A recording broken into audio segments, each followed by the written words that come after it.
Want to know how to make your vocal riffs and runs sound better and more impressive? If you're a singer who does riffs and runs all the time in your singing and that's like your favorite thing to do and that's where you feel like your voice really shines, this is for you.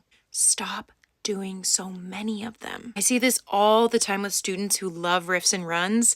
Every single phrase of the song ends up ending in a run, every single one. And it makes it so that the listener stops being impressed and stops thinking that you're doing something cool because you do a run every single phrase. Now, if you were to choose maybe half of those spots or even less than half of those spots to put in a really cool, really impactful run on a place where it really makes sense, the listener is going to hear that and think, wow, that was stunning.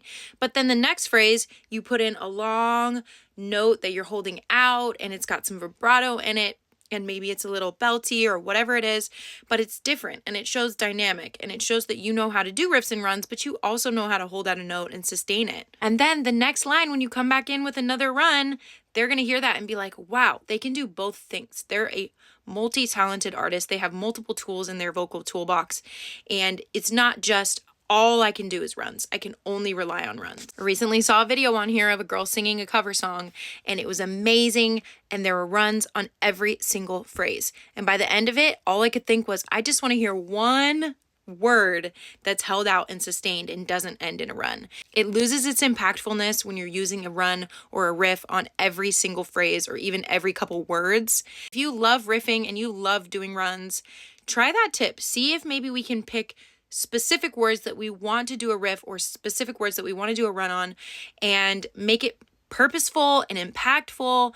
And then the next phrase, show something different, show some dynamic change. So show another skill that you have. And then in a little while, go back to another run. I promise you it will be more impactful, more interesting to the listener, and it will show off so many more facets of your vocal talent. Disclaimer, obviously, if you're doing a song that is literally just specifically for runs and that's the whole purpose, then go ahead and do that. I love that for you. I think Tori Kelly does this a lot and just kind of shows off the fact that she can do a million different runs, and I think it is really impactful in that way, but it's also not every single phrase, every single song, right? Like we want to show that we can do other things too. So keep that in mind. What do you think? Let me know.